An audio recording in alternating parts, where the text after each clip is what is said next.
Hi, hey, and all those other greetings, Spade Adventurers. I'm Jake Spins, welcoming you guys back to my Gaming and Unboxing channel, where today we get to talk about some more Sword Art Online Alicization, and my favorite character inside that part of SAO. Before we get into this, though, I do want to mention that there will potentially be spoilers for Sword Art Online, as well as the actual series of Alicization. I won't be covering the World of the Underworld part, at least I don't plan to. Something might slip out. Anyway though, today's character is, dun-dun-dun, Eugeo! That's right, Eugeo is actually one of my favorite characters from this part of the series. While at initial look he might actually look just like a copy-paste version of Kirito, he stands his own with his own personality, his own goals, and he actually is a very touching and amazing character. What makes Eugeo interesting, though, is he's not essentially a general person. He's actually not from Kirito's world. Instead, he's from the underworld. This is a military program developed on the Ocean Turtle by a character you may remember from earlier in the series named Kikuoka. He ended up helping in stuff like GGO, as well as a few other things. I believe first seeing Kirito once he woke up, and eventually talking to Asuna once she woke up.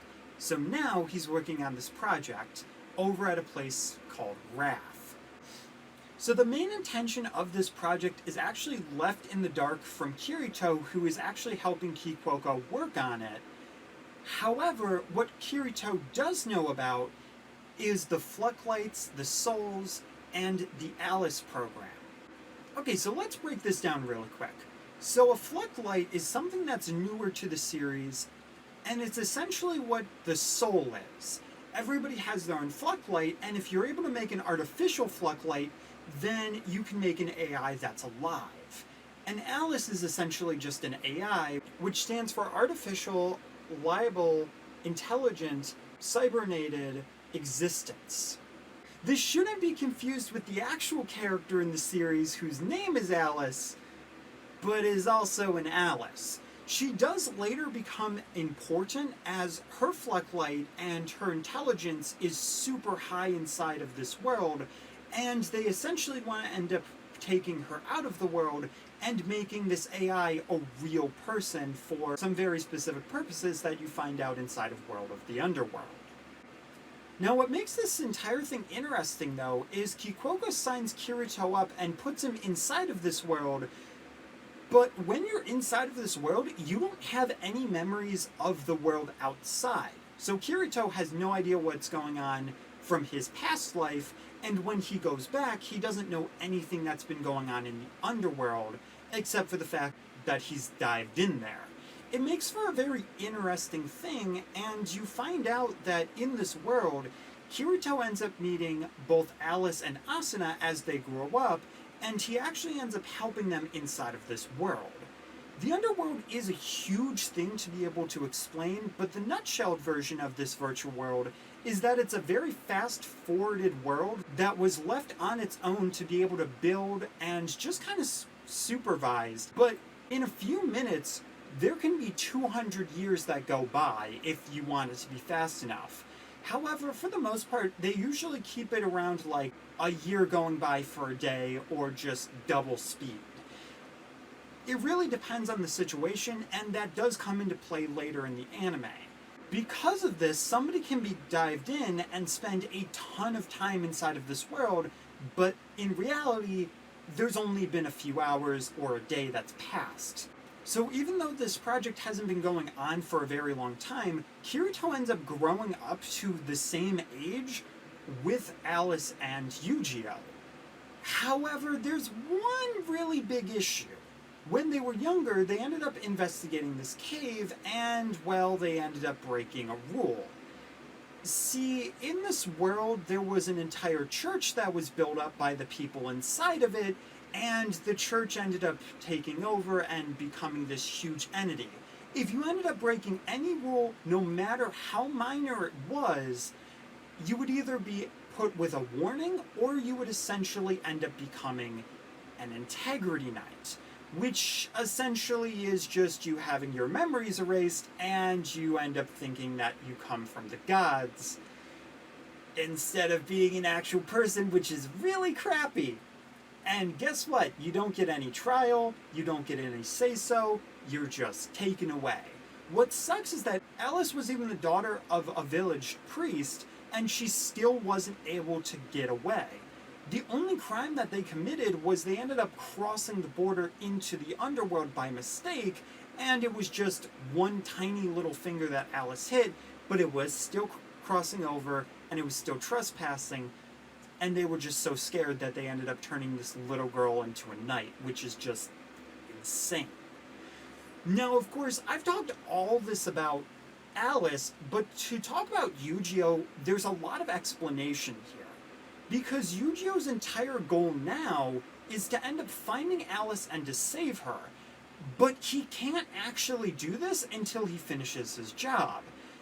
His life job, though, is to cut down a gigantic tree, which his family has been trying to do for generations, and they've only gotten a tiny little nick in it, and have done nothing to it. Well, Kirito, being Kirito, ends up deciding he feels bad for Eugeo, and after Alice is gone, he decides to help him. Around the time when they end up becoming 16, or the age that they are in modern day for the real world, Kirito and Eugeo finally cut down the tree to the amazement of all the people in the village, and now he's free to choose whatever he wants to do, which he ends up deciding to become a knight, and they end up traveling to go to school. The series kind of speeds through this entire part, however, it's not like they go through 4 years and you have this SAO time-lapse, but you do have some time-lapsey stuff showing their training stuff, and eventually you do get to a point where some unfortunate things happen to two characters. In their second year, Kirito and Eugeo end up getting students that they're supposed to train. In doing so, they essentially can ask them to do whatever they want, to do errands, or to just have them train. These characters are very shy and they're kind of withdrawn, but they do still do their best and they do still help. Here's the thing though, Eugeo finds out that some other people are taking advantage of his student, and he doesn't like this. In response to calling these people out, you get a pretty inappropriate scene with Tensei and Reina, which is essentially them being tied up and non-PG stuff happens. And in response to that, as any other person would be, Eugeo gets heated. He gets so upset because this should be against the rules and it should be against the law, but there's actually no law against this specific thing, so they're just able to do it. So he ends up going against everything inside him, which he is sealed to actively behave because there's a seal in their eye that makes it where they can't break laws, but he breaks through the seal and he fights them. Through fighting them, though, and through trying to save them, his rage gets a hold of him, and he essentially ends up killing these two. That, however, is against the law. So now, both him and Kirito end up essentially becoming fugitives, as Kirito also ended up helping him to save these girls. Yeah, they end up having to go on the run, and eventually they end up infiltrating the castle. Now, this is later on into the anime, so I don't want to go too far in. But I wanted to mention this scene because it shows the difference between Eugeo and Kirito. Kirito is a character who's very level-headed. He's kind of your general blank slate, but always very charming, always very heroic, willing to do the right thing. But all in all, he's fairly level-headed, kind of flirty, your general male protagonist. There's nothing wrong with that, but there's also just not a huge amount that's special about that. For Eugeo, however, while he is sort of like that in some ways, Instead of being flirty and like Kirito, his heroics come from a place of righteousness, anger, and frustration. Kirito is constantly having to try to hold him back and tell him this isn't the way you should do things. And he ends up making Eugeo just step back and look in on himself because Eugeo is a very temperamental and impulsive person. It makes sense though. The person that he knew as the love of his life was just gone when he was a child, and there's no reason. He resents these rules, he resents these other people because he saw what unfair things these rules can do time and time again, which would frustrate anybody. So me personally, I do really love these character flaws, and these character flaws are what make him a really good character because he's so nice, but as stated, he has such a big problem with all of this institution and this anger that it just makes him a more relatable character. Anyway though, let me know what you guys think of Eugeo in the comment section down below, and we are going to get into this boxing. I do apologize that this has been a very long synopsis. Hopefully I'll edit it down a little bit, and hopefully you guys are having a great time. Let me know what you guys think of SAO as well, and Alicization. Alrighty, here we go. Figure made by Sega. Hang on, I gotta do it again. 2 more times. Sega.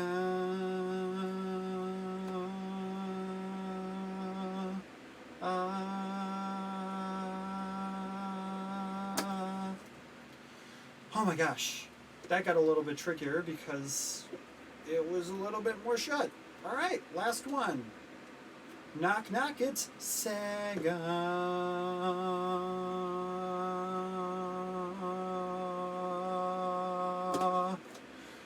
Whew.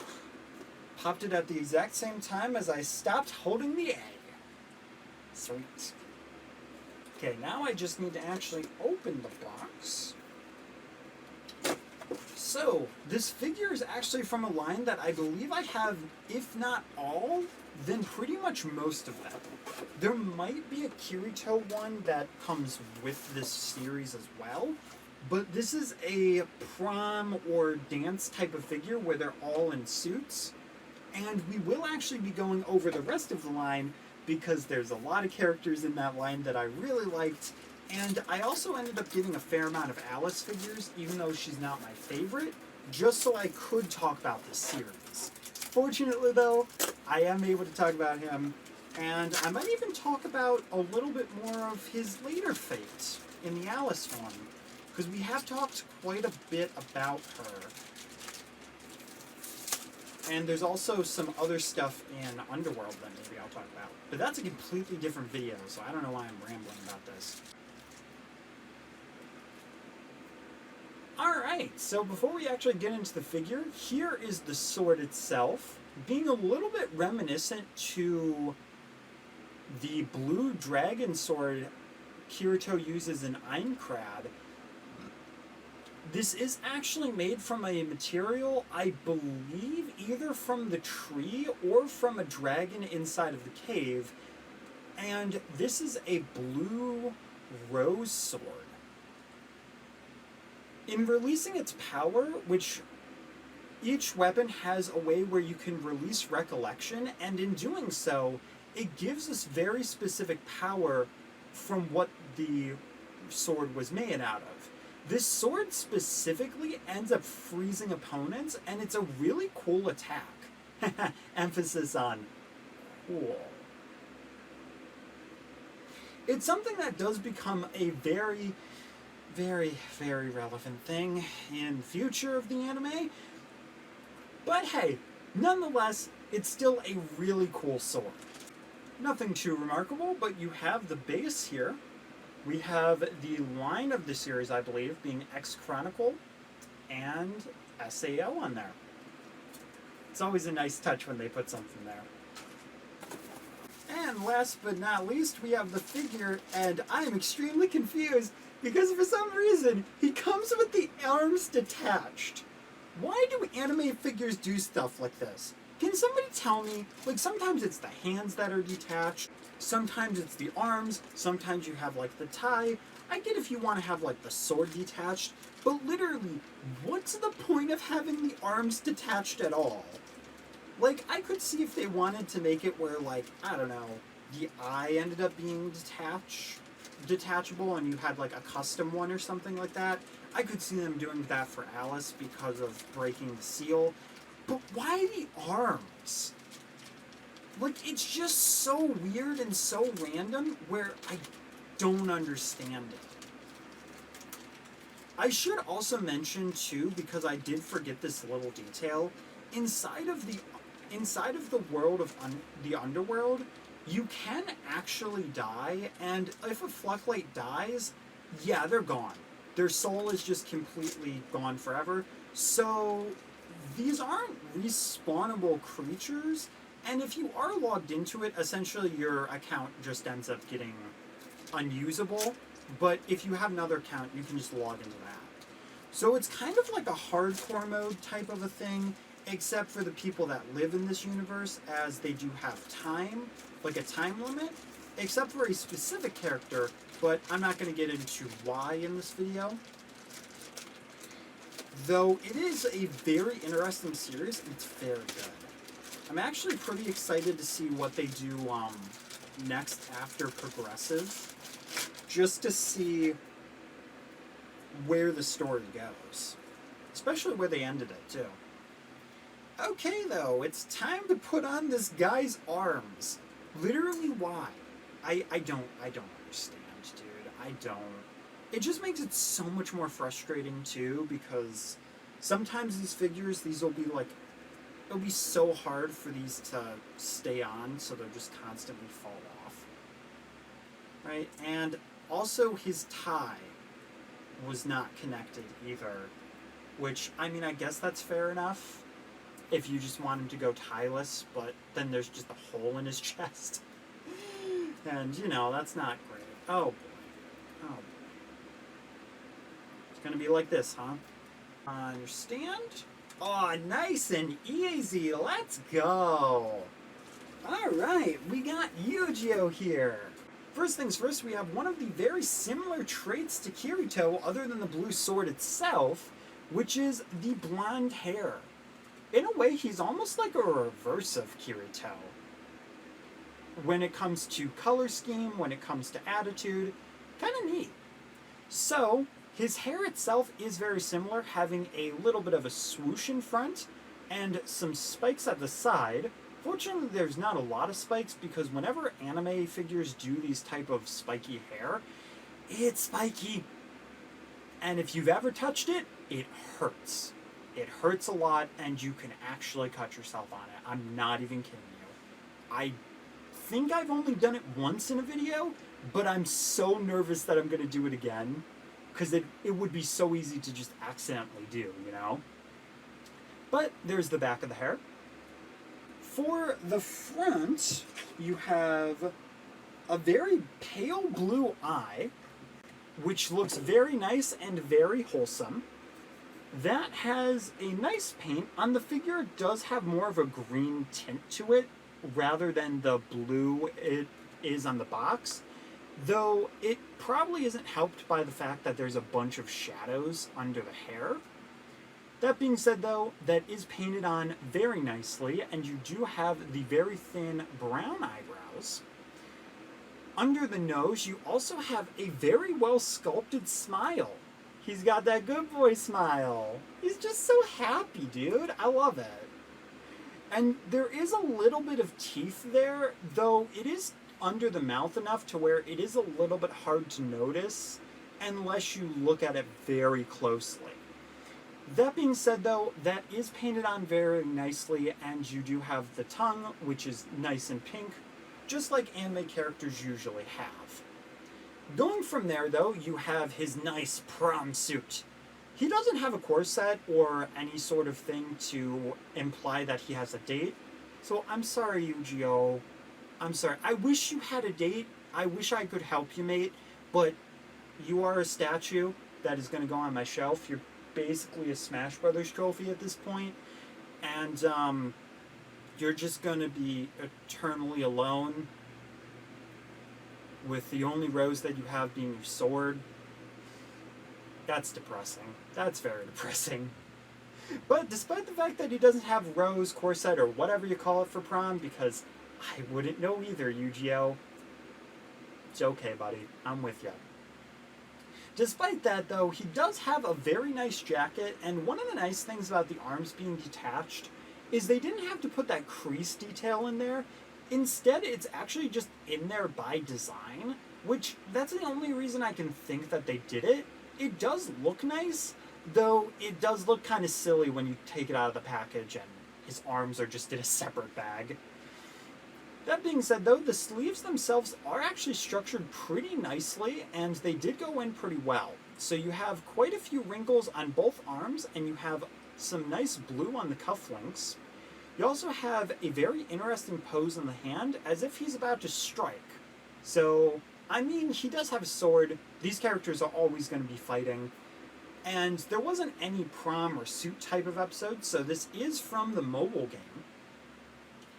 Going from there as well, if you look on the front, he has a little bit of a handkerchief which matches his shirt, both being blue, and his shirt is not tucked in, so he is also still a man of my heart, because I hate having my shirt tucked in as well.